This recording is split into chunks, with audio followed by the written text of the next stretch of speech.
وسواريز ثم الآن عنده فرصة ليسجل هدف رابع. ميسي يلعب كرة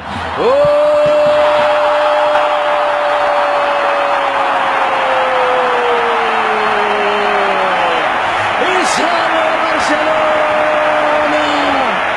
شيء غير عادي يا بارسا، حتى في ركلة جزاء شيء مختلف.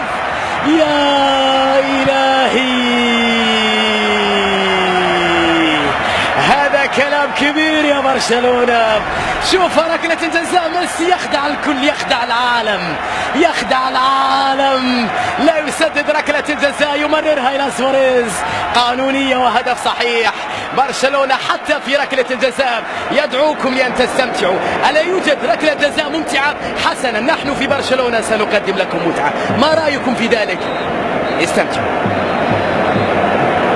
يا إلهي على لقطة مثيرة بالفعل لبرشلونة، حتى أنت كنت مستغرب ربما من هذا الأمر، أو أنه أشار إلى أحد مساعدي أنت من طلبت هذا الأمر. على أي حال شيء غير عادي لبرشلونة، شيء غير عادي لبرشلونة.